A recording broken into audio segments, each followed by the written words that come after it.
श्रीचैतन्यमनोभीष्टं स्थापितं येन भूतले स्वयं रूपकदा मह्यं ददाति स्वपदान्तिकं। नमः ओं विष्णुपादाय कृष्णप्रेष्ठाय भूतले श्रीमते भक्तिवेदान्तस्वामिनिति नामिने। नमस्ते सरस्वती देवे गौरवाणी प्रचारिणे निर्विशेष शून्यवादी पाश्चात्य देशतारिणे।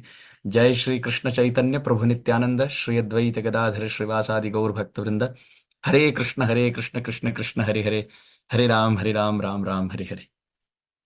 तो आज भगवत गीता से एक श्लोक पर मनन चिंतन करने का उत्साह हो रहा है हृदय में। वैसे तो श्रीपाद आदि शंकराचार्य जी ने गीता महात्म्य में कहा, गीता सुगीत कर्तव्य किम अन्यैः शास्त्र विस्तरैः यस्वयं पद्मनाभस्य मुखपद्मात् विनिसृतः। कि जब भगवान पद्मनाभ के मुखपद्म से निसृत गंगा प्रवाह रूपी भगवत गीता इस जगत में उपलब्ध हो तो अन्य कोई शास्त्र की क्या आवश्यकता। मलिने मोचनम पुंसाम जलस्नानम दिने दिने सकृत गीतामृत स्नानम संसार मलनाशनम।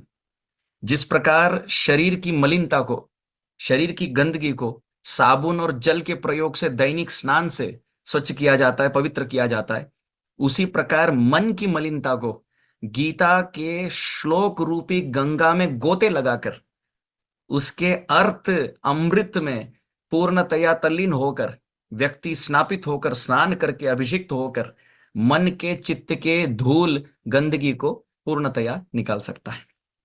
तो आज गीता के चौथे अध्याय के छठवें श्लोक, जहां प्रभु अपने आविर्भाव के विषय में संकेत दे रहे हैं, चौथे अध्याय के छठवें श्लोक गीता पर जो आधे घंटे का समय है उस पर हम विचार विमर्श करने का प्रयास करेंगे।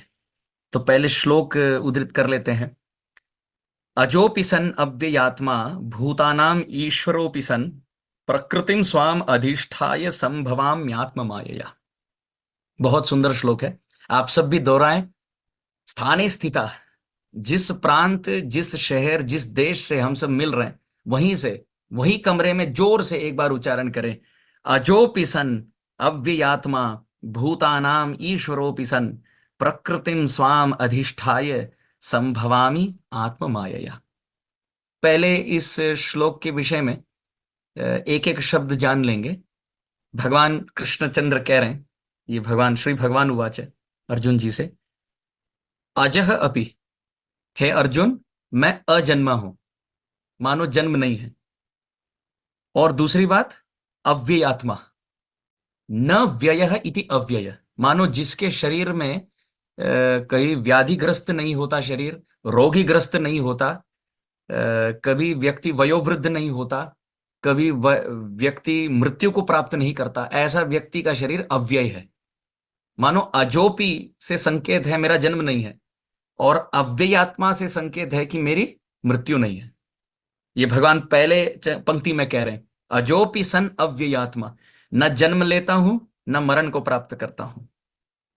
न जन्म लेता हूं अज, और अव्यय, शरीर में व्यय नहीं होता, क्षय नहीं होता, क्षीण नहीं होता। और तीसरी बात, जब भी हूं, उपस्थित हूं, सदा सर्वदा काल में हर स्थान में स्थित हूं, मैं भूतानाम ईश्वरोपि सन, प्रत्येक धातु के, प्रत्येक जीव जंतु का मैं एकमात्र ईश्वर हूं। मतलब तीन बातें बताई गई अब तक। एक तो कभी जन्म नहीं लेता, दूसरी कभी मृत्यु नहीं होती, और जहां भी जब भी स्थित हूं पूर्णतया भूतानाम ईश्वर अभी, मैं सभी जीव का, सभी धातुओं का, चर अचर का, वो खेचर हो, जलचर हो, स्थलचर हो, सबका मैं सदा सर्वदा ईश्वर रूप में विद्यमान हूं। ये तीसरी बात है। अब चौथी पांचवी बात, दो बातें और। प्रकृतिम स्वाम अधिष्ठाय, मैं अपनी प्रकृति अनुसार आता हूं, अपनी इच्छा अनुसार आता हूं। अच्छा, कोई डरा धमकाकर, कोई कर्म बंधन से अधीन होकर इस जगत में नहीं अवतरित होता। प्रकृतिम स्वाम अधिष्ठाय, अपनी स्वेच्छा से, स्वच्छंद होकर, अपनी निज इच्छा से मैं अवतरित होता हूं। यह चौथी बात। पांचवी बात, अकेले नहीं आता, आत्म मायया, मैं अपनी शक्तियों को साथ ले आता हूं। ये पांचवी बात। और छठवीं बात, संभवामी, मैं अंश से प्रकट नहीं होता, कोई कला अवतार नहीं होता, पूर्णतया मैं ही, हाँ, पूर्ण पुरुषोत्तम कृष्णचंद्र मैं ही अवतरित होता हूं, पूर्णतया पूर्ण शक्ति लेकर। तो इस छठवें श्लोक में 6 बातें बताई गई। ये हम स्मरण कर सकते हैं, क्रमांक भी 6 है और मुद्दे उठाए भी 6। कौन से 6 बातें? एक, मेरा जन्म नहीं है, अजोपी। दूसरी बात, अव्यय आत्मा, मेरी मृत्यु नहीं है। तीसरी बात, न जन्म है न मृत्यु है, सदा सर्वदा स्थित हूं। पर कैसे स्थित हूं? भूतानाम ईश्वर अभी, सभी के ईश्वर रूप में मैं विराजमान हूं। तीसरी बात। चौथी बात, क्यों आता हूं इस जगत में? प्रकृति स्वाम अधिष्ठाय, अपनी प्रकृति अनुसार, दैवी प्रकृति अनुसार, अपनी स्वेच्छा, अपने स्वच्छंद विहार अनुसार मैं आता हूं, अपनी वांछा अनुसार, अपनी इच्छाओं को पूर्ण करने के लिए मैं आता हूं, अंतरंग इच्छाओं को। ये चौथी बात। पांचवी बात, अकेले नहीं आता, आत्म माया, अपनी निज माया शक्ति, माने अपनी शक्ति, निज शक्तियों को, आध्यात्मिक शक्तियों को लेकर मैं अवतरित होता हूं। और छठवीं बात, मैं कोई अंश से प्रकट नहीं होता, मैं पूर्णतया मैं ही स्वयं उस जगत से इस जगत में अवतरित होता हूं। ठीक है, ये हो गए 6 बातें छठवें श्लोक में। मुझे स्मरण आता है भागवत के 10वें स्कंद के 6वें अध्याय में पूतना उद्धार का वर्णन है, और वहां भी अद्भुत बात तो ये है, लीला हो रही है षड ऐश्वर्य पूर्ण कृष्ण की, जो 6 ऐश्वर्यों में परिपूर्ण है। और पूतना आई जब प्रभु 6 दिन के थे, और ये कथा सुनने से हमारे छड रिपु, काम क्रोध लोभ मोह मद मात्सर्य, ये उन्मूलित होते हैं। और ये हो रहा है 6वें अध्याय में। अद्भुत बात। 10वें स्कंद के 6वें अध्याय में षड ऐश्वर्य पूर्ण कृष्ण 6 दिन के ऐसे लीला कर रहे हैं, जिसको सुन के मनन चिंतन करने से, या एतत् पूतना मोक्षम कृष्णस्यार्भकम अद्भुतम शृणुयात श्रद्धया मर्त्यो गोविंदे लभते रतिम। चित्त प्रभु के चरणों में मानो चुंबक की तरह लगने लगता है, और ऐसे लग जाता है कि षड रिपु पूर्णतया बहिष्कृत होते हैं हृदय से। तो उसी प्रकार वहां 6 का खेल, और यहाँ गीता के 6वें श्लोक में, वैसे तो 6वां अध्याय नहीं है, चौथे अध्याय क्या 6वां श्लोक, उसमें 6 गुण बहुत सुंदर तरीके से भगवान के जन्म उत्सव पर ये चर्चा करने योग्य है। चलिए, अब इन 6 गुणों को और विस्तृत रूप से सुनते हैं। पहली बात, अज शब्द आया। अज माने, ज माने जायते अथवा जन्म, और अ माने नहीं, न जन्म इति अजन्म अथवा अज। ये अज बहुत सुंदर शब्द है। भगवान ने इसके विषय में 2 और संदर्भों में गीता में मानो इसका उल्लेख किया। अधिक किए होंगे, पर हमारे चर्चा संदर्भ में 2 विशेष संदर्भ है गीता में जहां प्रभु अज शब्द का प्रयोग करते हैं। वो कहते हैं 10वें अध्याय के 3 श्लोक में, भगवान कहते हैं योमाम अजम अनादिम च वेत्ति लोक महेश्वरम असमूढ़ समर्त्येषु सर्व पापई प्रमुच्यते। भगवान कहते हैं कि जो मुझे अज मानकर समझ लेता है कि वैसे तो जन्मोत्सव हम मनाते हैं, पर जो ये समझ लेता है कि हमारे जन्म में और प्रभु के जन्म में बहुत फर्क है। हम कर्मणा दैव नेत्रेण, हाँ, कर्म के मानो चंगुल के अंतर्गत होकर, मानो पाप और पुण्य के ततोलने पर हम हमारा जन्म होता है भिन्न भिन्न योनियों में और भिन्न भिन्न परिवारों में। पर प्रभु का जन्म वैसा नहीं होता। कोई माँ के गर्भ में कर्म के वेग से प्रभु का जन्म कभी नहीं होता, वो अजन्म में है। तो कृष्ण कहते हैं 10वें अध्याय के 3 श्लोक में, योमाम अजम अनादिम च वेत्ति लोक महेश्वरम। जो व्यक्ति ये जान लेता है कि मेरा कभी जन्म नहीं होता, मैं अज हूं, सर्व पापई प्रमुच्यते, केवल ये समझने मात्र से व्यक्ति सभी पापों से मुक्त होता है। इसके एकदम विपरीत 7वें अध्याय के 25वें श्लोक में वहां भी अज शब्द प्रयोग हुआ, और वहां प्रभु कहते हैं जो ये नहीं समझता कि मैं अज हूं, अर्थात मेरा जन्म नहीं है, ये जो नहीं समझ पाता, उसको मूढ़ शब्द प्रयोग हुआ, मानो वो मूर्ख है। चलिए वो श्लोक देखते हैं। भगवान वहां कहते हैं नाहम प्रकाश सर्वस्य योग माया समावृतः मूढ़ोयम ना भी जानाति लोको माम अजम अव्ययम।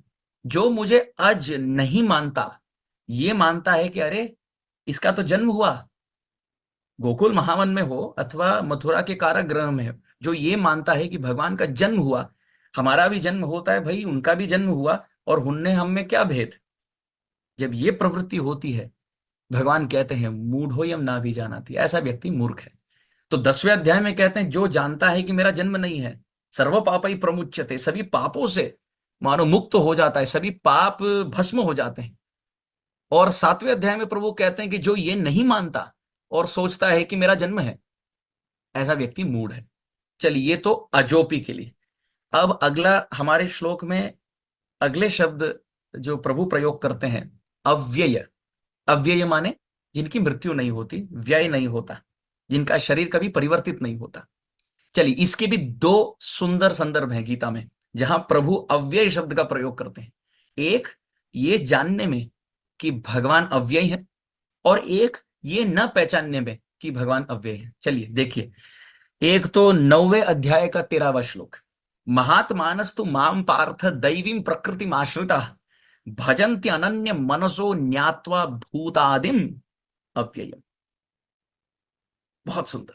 प्रभु कहते हैं जो ये जान लेता है कि मेरी मृत्यु नहीं है, माने प्रभु की मृत्यु नहीं है, सदा सर्वदा शाश्वत है, परिवर्तनशील नहीं है उनका स्वरूप, उनका शरीर कोई रक्त, शुक्र, वीर्य, मलमूत्र इत्यादि भिन्न भिन्न धातुओं से नहीं भरा।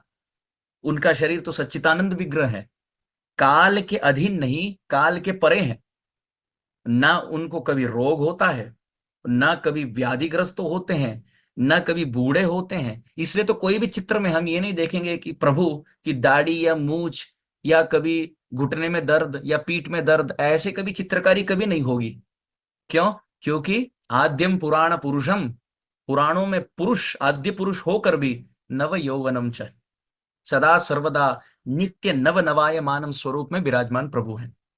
तो 9वें अध्याय के 13वें श्लोक में प्रभु कहते हैं ज्ञात्वा भूतादिम अव्ययम, जो मुझे अव्यय समझता है कि मेरी मृत्यु नहीं है, मैं कभी बूढ़ा नहीं होता, मेरे शरीर का कभी क्षय नहीं होता, परिवर्तनशील नहीं है मेरा शरीर पंच महाभूतों से बद्ध नहीं है, जो ये समझ लेता है, महात्मा तुमाम पार्थ, हे पार्थ वो महात्मा है।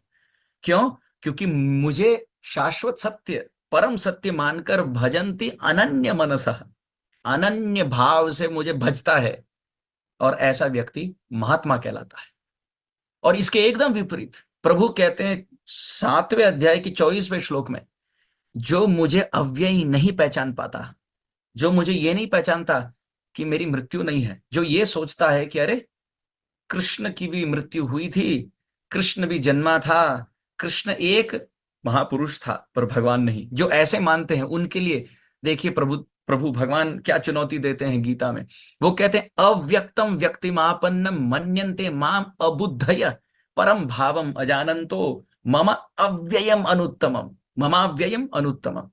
प्रभु कहते हैं जो मुझे ये समझता है, अरे प्रभु तो निराकार हैं, निर्गुण हैं, पर माया के प्रभाव से साकार हो जाते हैं, सगुण हो जाते हैं, अव्यक्त से व्यक्त हो जाते हैं, और मृत्यु होकर पर ब्रह्म में लीन हो जाते हैं। ऐसे व्यक्ति को कृष्ण 7वें अध्याय में कहते हैं अबुद्धय, ऐसा व्यक्ति बुद्धिहीन है।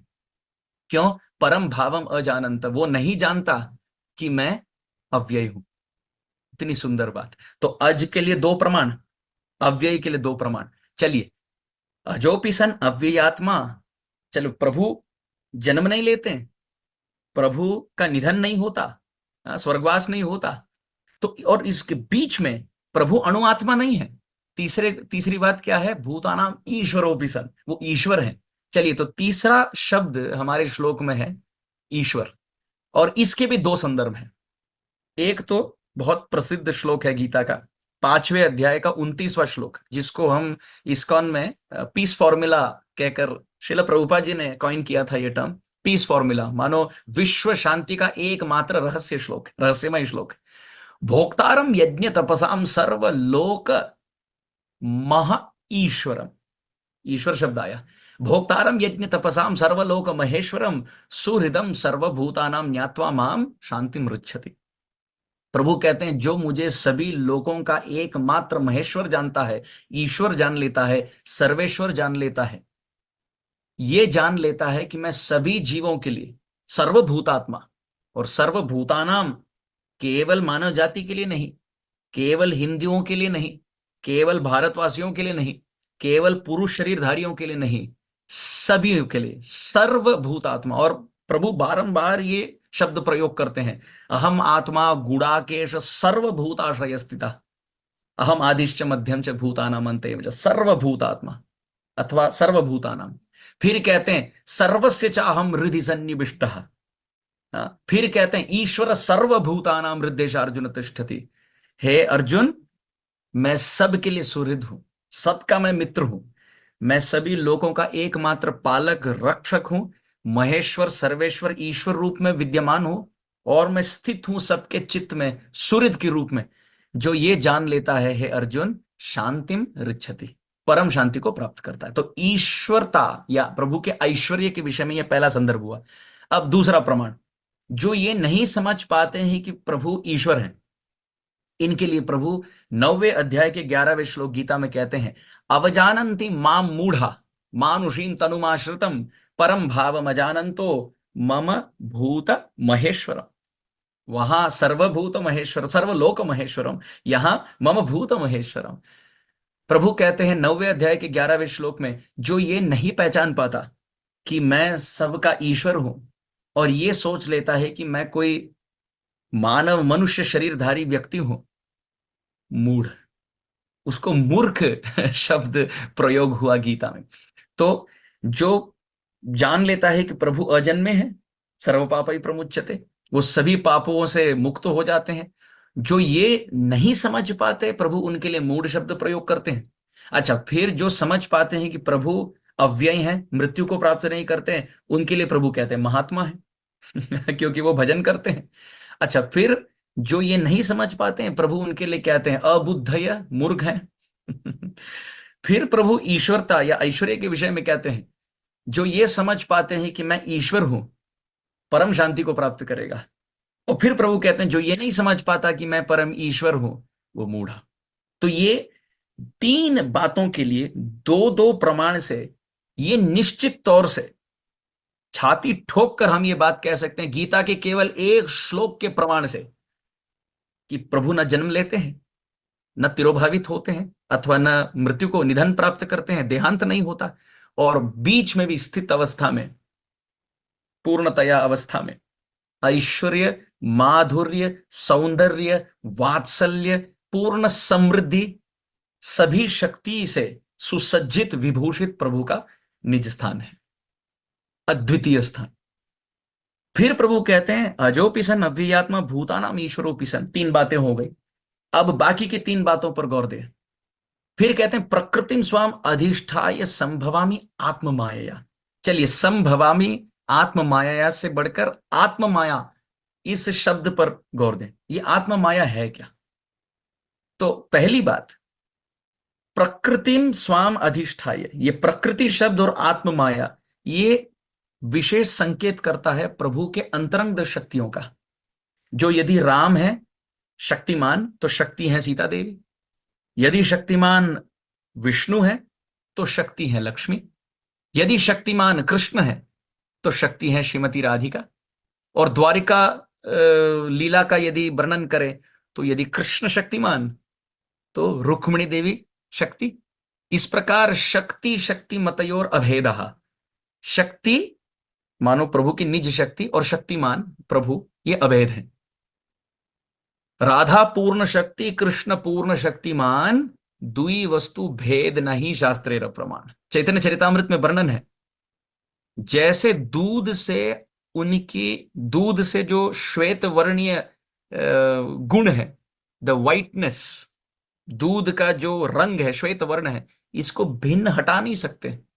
जिस प्रकार एक हरिण और सुगंध को हम भिन्न नहीं कर सकते, जिस प्रकार चंद्र और चंद्रिका या सूर्य और सूर्य किरण को हम अलग नहीं कर सकते, उस प्रकार प्रभु जो शक्तिमान है और उनकी निज शक्तियां, जिनको आत्म माया अथवा प्रकृति शब्द से इस श्लोक में संबोधन किया गया अथवा संकेत किया गया, इनको हम अलग नहीं कर सकते।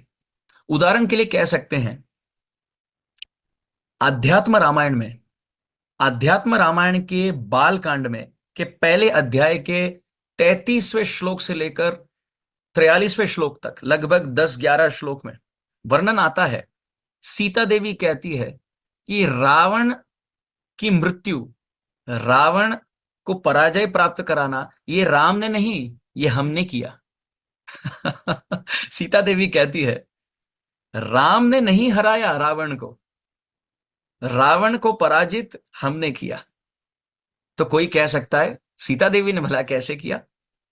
कहने का आशय यह है, जिस प्रकार कोई भी जीव शक्ति के बिना कोई कार्य संपन्न कर नहीं सकता, कोई भी कार्य हो, विचारधारा की बात हो तो बुद्धि भी एक शक्ति है। किसी चीज को उठाकर यदि फेंकना हो और यदि शक्ति ना हो, सामर्थ्य ना हो उस अंग में, तो पत्थर कितना भी हल्का क्यों ना हो, व्यक्ति फेंक नहीं पाएगा। तो उसी प्रकार भगवान शक्तिमान है, परंतु उनकी पराशक्ति वो स्वयं कहती है कि जो भी कार्य, जो भी लीलाएं भगवान संपन्न करते हैं, वो हम ही करते हैं, वहां उनके चित्त में बैठकर, उनके हृदय में बैठकर। हमारे ब्रज भाषा में एक बहुत सुंदर कहावत है, मानो गिरिराज धारण लीला के बाद प्रभु से सखागणों ने पूछा, क्यों रे लाला, इतने बड़े पर्वत को उठाने की शक्ति सामर्थ्य कहां से आई? कहां से आई इतनी शक्ति? तू तो इतना छोटा सा है, 7 वर्ष का बालक, तू ठीक से पत्थर नहीं उठा सकता, पत्थर का पूरा समूह ये पर्वत को कैसे उठा पड़ा? तो ब्रज भाषा के पद में उक्ति है, प्रभु उत्तर देते हैं, कुछ माखन, कुछ बल, जो बल मुझे मिला, कुछ माखन बल बढ़ियो, कुछ गोपन करे सहाय। अच्छा, थोड़ा बल तो मुझे माखन से मिला। कौन से माखन से? जो घर घर जाकर मैं चोरी किया, मटकी फोड़कर जो माखन पाया, उससे थोड़ा बल मिला। कुछ माखन बल बढ़ियो और कुछ गोपन करे सहाय, और कुछ सहायता तो गोपों ने की, मानो अपने अपने काष्ठ, अपनी अपनी लकड़ी, लाठी रखकर उन्होंने सहायता दी। कुछ माखन बल बढ़ियो, कुछ गोपन करे सहाय, मेरे राधे जू की कृपा से मैंने गिरिवर लाल उठाए। जैसे रास पंचाध्याय, दशम स्कंद रास पंचाध्याय 29वें अध्याय के पहले श्लोक में भागवत में, भगवान अपिता रात्रि शरदोत्फुल्ल मल्लिका वीक्षरंतु मनश्चक्र योग मायाम उपाश्रिता। वर्णन आया कि शरदकालीन रासलीला का समय, मानो प्रभु के हृदय में प्रफुल्लित होने लगा वातावरण देखकर, समय निर्धारित हुआ, इच्छा जागृत हुई, केवल वृंदावन के बहुत सुंदर सुरम्य वातावरण को देखकर, वीक्षरंतु मनश्चक्रे, मन में मानो ये इच्छा जाग उठी प्रभु की कि रास क्रीड़ा हो। और कैसे रास क्रीड़ा हो, किनके साथ? योग मायाम उपाश्रिता। वहां योग माया शब्द प्रयोग हुआ, अर्थात आत्म माया, अर्थात श्रीमती राधा रानी के साथ। यदि राधा रानी ना हो तो रास भंग होइल, रास क्रीड़ा पूर्णतया भंग हो जाएंगी। तो इस प्रकार जब भी प्रभु अवतरित होते हैं इस जगत में, वो अपने निज शक्तियों के साथ आते हैं। जैसे आग को देखा जाए तो आग दो शक्ति के साथ होता है सदा सर्वदा। एक तो प्रकाशिका शक्ति होती है, जिससे प्रकाश होता है आग से, और एक दाहिका शक्ति, दाहिका शक्ति मानो दहन करना, जला देना। आग में ये दो गुण हैं, प्रकाश देना और जला देना। जला देने के गुण से होता क्या है, कुछ भी आग में आप समाविष्ट कर दो, वो उसको निगल लेगा, वो जलाने की शक्ति, दाहिका शक्ति। और प्रकाशिका शक्ति ऐसी है कि अंधकार, जो अंधकार छाया है उसको नष्ट करा देगा। आग मानो शक्तिमान है, और प्रकाशिका और दाहिका ये दो शक्तियां हैं। उसी प्रकार जैसे आग से प्रकाशिका और दाहिका शक्ति को अलग नहीं करा सकते हैं, उसी प्रकार भगवान से जो पूर्ण पुरुषोत्तम है, शक्तिमान है, उनसे उनकी शक्तियों को हम अलग नहीं कर सकते। शास्त्र में वर्णन है, येयं राधा यश्च कृष्णो रसाब्धिर् देहश्चैक क्रीडनार्थम द्विधा भूत। कि कौन है राधा रानी और कौन है कृष्ण? दोनों रस के महासागर हैं। या इयम राधा, यह च कृष्ण रसाब्धि। कृष्ण रसाब्धि है, रस के महासागर हैं, विषय विग्रह है, और राधा रानी आश्रय तत्व की विग्रह है। और देहश्च एक क्रीडनार्थम द्विधा अभूत। एक ही होकर दो रूप में वो विभाजित हुए हैं, केवल क्रीड़ा संपन्न करने के लिए। एकात्मानम अपि भुवि पुरा देह भेदम गतौ तौ। चैतन्य चरितामृत में वर्णन है कि राधा और कृष्ण एक हैं, पर लीला क्रीड़ा रस आस्वादन करने के लिए राधा कृष्ण नित्य ऐच्छे एक ही स्वरूप, लीला रस आस्वादिते धोरी दुई रूप। केवल रस विस्तार करने के लिए वो एक से दो में विभाजित हुए। फिर श्रीमती राधा रानी विचार करती है, यदि एक राधा सेवा कर पाए तो दो राधा हो तो, आठ राधा हो तो, 108 राधा हो तो, केवल ये सेवा वृत्ति, अनंत सेवा वृत्ति की परिपूर्ण, मानो इसकी परिपूर्ति के लिए एक से दो बने। अब राधा रानी अपने काय व्यूह प्रकाश से ललिता, विशाखा, इंदुलेखा, रंग देवी, सुदेवी, चित्रा, चंपकलिता, तुंग विद्या, इस प्रकार अनंत नाम रूप गुण लीला से सुसज्जित, विभूषित, भिन्न भिन्न सेवाओं में नियुक्त गोपियों के रूप में विभाजित होती है। विक्रीडितम ब्रजबधूभिरिदम च विष्णु। गीत भागवत में वर्णन आता है, प्रभु आते हैं और सुंदर भक्तों के साथ, गोपों के साथ, गोपियों के साथ, मैया यशोदा के साथ, नंद बाबा के साथ सुंदर सुंदर लीलाएं संपन्न करते हैं। सुंदर सुंदर रास विहार विलास रसास्वादन करते हैं। और केवल शून्य मात्र से क्या होता है? श्रद्धान्वितो शुणुयात अथ वर्णयेत्य भक्तिम पराम भगवती प्रतिलभ्य कामम हृदरोगम आशु अपहिनोति अचिरेण धीर। केवल इन लीलाओं का श्रवण, चिंतन, मनन, पठन, रटन, कथा करने मात्र से चित्त शुद्ध होता है। ऐसे वर्णन आता है कि यदि लीलाएं ना हो तो हम क्या पढ़ें, क्या बोलें, किनका विचार करें, किनका चिंतन करें।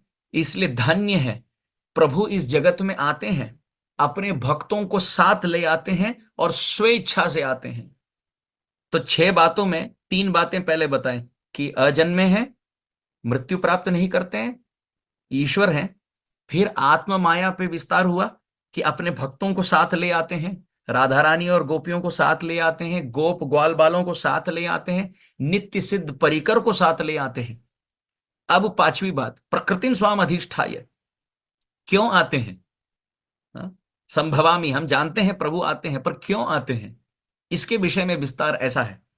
प्रभु इस जगत में आते हैं अनुग्रहाय भक्तानाम मानुषम देहमास्थितः भजते तादृशी क्रीड़ा या श्रुत्वा तत् परो भवेत्। सुंदर बात बताई गई कि प्रभु इस जगत में इसलिए आते हैं ताकि अपने भक्तों पर विशेष अनुग्रह कर सके। जैसे अकबर और बिरबल की कथा में एक बहुत प्रसिद्ध घटना है। अकबर और बिरबल की एक बहुत प्रसिद्ध कथा है जो इस संदर्भ में लागू पड़ता है, इसलिए हम विषयांतर किए बिना उसको जोड़ रहे। एक बार अकबर ने बिरबल से पूछा, आपके सनातन धर्म में ये ऐसा क्यों देखा जाता है कि बारंबार भगवान उतरते हैं इस जगत में?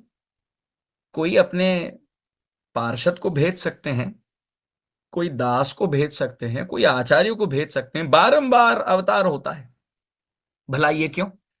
तो बिरबल जी ने कहा, मुझे आप केवल 10 दिन का समय दीजिए, हम सोच विचार कर आपको प्रत्युत्तर दे देंगे। लगभग 7-8 दिन के बाद अकबर और बिरबल नौके में एक छोटे से नदी को पार कर रहे थे, और तब बिरबल के हाथ में एक खिलौना था जो अकबर के पुत्र समान था, और अकबर ये नहीं जानते थे। बिरबल बांध कर ले आए, बोले देखो हमने आपका सुपुत्र ले आए। तो अकबर ने पूछा, अच्छा दिखाओ, बच्चे को दिखाओ। दिखाने से पहले बिरबल ने उस खिलौने को, बच्चा नहीं था, बच्चे की आकृति में ढका हुआ खिलौना था, उसको उठाकर पानी में फेंक दिया।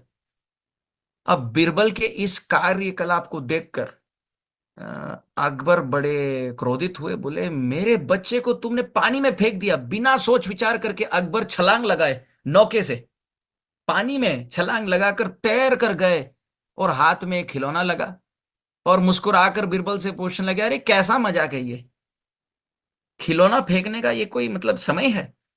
बीरबल ने कहा, प्रश्न तो आपने पूछा था, हम तो केवल उत्तर दे रहे हैं।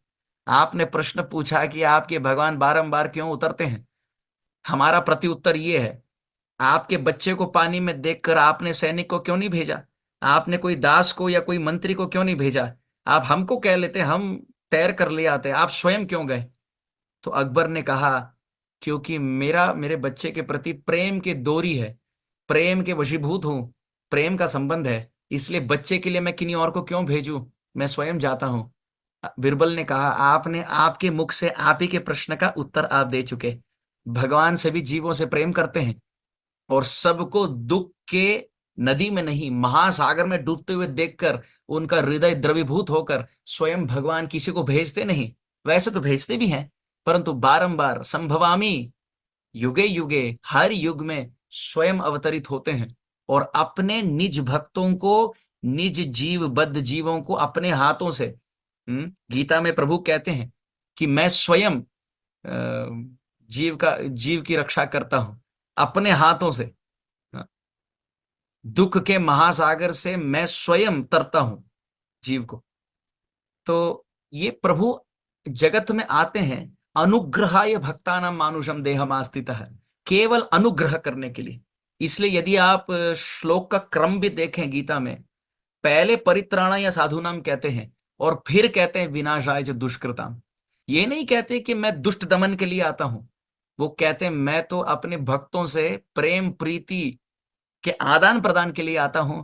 आते आते ये मुख्य कार्य है और आनुषंगिक गौण बात यह है कि मैं दुष्ट दमन भी कर लेता हूं, दुष्टों का भी विनाश कर लेता हूं। वैसे तो दुष्टों का विनाश करने के लिए नाम सक्षम है। दुष्टों के विनाश के लिए प्रभु को अवतार लेने की आवश्यकता नहीं, मतलब पूर्णतया नाम अवतार, नाम ब्रह्म, नाम प्रभु स्वयं जगत को दुष्टों से दूर कर सकते हैं और हमारी रक्षा कर सकते हैं। प्रभु आते हैं केवल अपने शुद्ध भक्तों के लिए। अद्वैत आचार्य ने पुकारा, प्रभु आए। गजेंद्र ने पुकारा, प्रभु आए।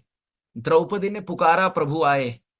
तो परित्राणा या साधुना प्रकृतिम स्वाम अधिष्ठाय, प्रभु अपने स्वेच्छा से स्वच्छंद रूप से आते हैं अपने भक्तों के लिए और उन भक्तों के साथ ऐसी सुंदर लीला विहार रचाते हैं, उसका भागवत में पढ़ने पर, पठन करने पर, गान हरि कथा करने पर, हरि कीर्तन करने पर और मनन चिंतन करने पर, श्रवण मनन चिंतन करने पर चित्त शुद्ध होने लगता है। प्रविष्ट कर्णरंध्रेण स्वानाम भाव सरोरुहम धुनोति शमलम कृष्ण सलिलस्य यथा शरत। जिस प्रकार एक कटोरे में यदि गंदा पानी हो, उसको अच्छे पानी के नल के नीचे रख दो तो गंदगी निकल जाती है और वो कटोरा शुद्ध पानी से भर जाता है। उसी प्रकार चित्त में गंदा कूड़ा कचरा भरा है हमारा, हमारे चित्त में काम क्रोध लोभ मोह मद मात्सर्य भौतिक इच्छाओं क्लेश कल्मश सब भरा है। और यदि कृष्ण कथा रूपी नल, नल भी नहीं महासागर के लहरों से इसको डुबाया जाए तो गंदगी बाहर हो जाती है और चित्त आप्लावित होने लगता है कृष्ण प्रेम के महासागर में। तो इन बातों को कहते कहते प्रभु कहते हैं संभवामी, मैं आता हूं। और कैसे आता हूं? अद्भुत बात है, अद्भुत बात है। आते हैं ऐश्वर्य और माधुर्य दोनों प्रदर्शित करने के लिए। इनका ऐश्वर्य ऐसा कि पूरा ब्रह्मांड इनमें वास करता है, ऐसा ऐश्वर्य।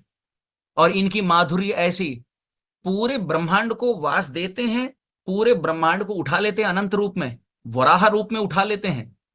परंतु यह आश्चर्य नहीं है, 7 वर्ष के उम्र में छोटे हाथ से गिरिराज धारण करते, ओ हो ये अद्भुत बात हुई। ऐश्वर्य भाव ये है कि पूरा जगत इनमें वास करता है और माधुर्य भाव ये है इतना छोटो सो लाला अपने हाथ से कर कमल से गिरिराज धारण करे तो सब ताली बजाते हैं। मृद भक्षण करते हैं तो ये मधुर हुई, परंतु उसी मुख में पूरे ब्रह्मांड का वास दिखाते हैं, ये ऐश्वर्य हुआ। कालिय दमन में प्रभु नृत्य करते हैं, ये ऐश्वर्य हुआ। परंतु पानी से बाहर निकलते निकलते शरीर कांपने लगते हैं, क्योंकि कितने घंटों से पानी में है। ये माधुर्य हुआ। ये ऐश्वर्य और माधुर्य शक्तियों से मिश्रित लीला करते हैं, सुनकर भाव विभोर होने लगता है। जो प्रभु सभी इंद्रियों से सभी क्रिया कर सकते हैं, केवल भक्तों को प्रेम देने हेतु केवल नेत्रों से देखते हैं, केवल कानों से सुनते हैं, केवल मुख से पान करते हैं, खाते हैं, केवल हाथ से व्यवहार करते हैं। इतनी अद्भुत, सभी ब्रह्मांड के एकमात्र स्वामी जन्म लेते हैं इस जगत में, ताकि हमारा पुनर्जन्म नष्ट हो जाए। इतनी अद्भुत बात। कोई यदि विद्वान बच्चे का हाथ पकड़कर अ आ ई ई लिखाए, उसका ये अर्थ नहीं कि वो विद्वान अ आ ई ही नहीं जानता। उसी प्रकार हमारा प्रभु जब इस जगत में आकर माखन मिश्री चोरी करे, अथवा छोटे छोटे कर कमलों से कुछ पान करे, अथवा छोटे छोटे चरण कमलों से चलने का प्रयास करे, अथवा झूठ बोले, उसका ये अर्थ नहीं कि परमात्मा या परम पुरुष झूठे हैं। जिस प्रकार विद्वान बच्चे को सिखाने के लिए उनके स्तर पे उतरते हैं और क ख ग ग लिखाते हैं, स्वयं तो विद्वान है, परंतु बच्चे को सिखाने के लिए उस स्तर पे आकर लिखते हैं, उसी प्रकार संभवामी प्रभु इस स्तर पे आकर हमारे साथ आदान प्रदान करते हैं, ताकि हमारा चित्त उनके चरणों में लग जाए। तो ये कहते कहते अजोपि सन अव्ययात्मा भूतानाम ईश्वरोपि सन प्रकृतिम स्वाम अधिष्ठाय संभवाम्यात्म मायया। चलिए, ये श्लोक पे आज विस्तार हुई। हम आशा करते हैं कि हम सबका चित्त बारंबार प्रभु के जन्म और कर्म के भिन्न भिन्न नदियों में, प्रभु तो वैसे करुणा के सिंधु हैं, परंतु उनकी जन्म लीला, उनकी विहार लीला, भिन्न भिन्न अवतार लीला, ये सब अनंत नदी धारा है। आशा करते हैं कि हमारी इंद्रिया, हमारी वाक शक्ति, हमारी बुद्धि, हमारा मन, हमारे सभी जो भी प्रभु प्रदत्त गुण हैं, ये सब इन्हीं नदियों में आप्लावित रहे, बारंबार गोते लगाए, जन्म जन्मांतर हमारी वाणी केवल प्रभु के इस गुण गाथा में लगी रही, ये अभिलाषा है। कहते कहते वाणी को यहीं विराम देंगे। आप सबको जन्माष्टमी महामहोत्सव की हार्दिक शुभेच्छा, अभिनंदन। श्रील प्रभुपाद जी की जय।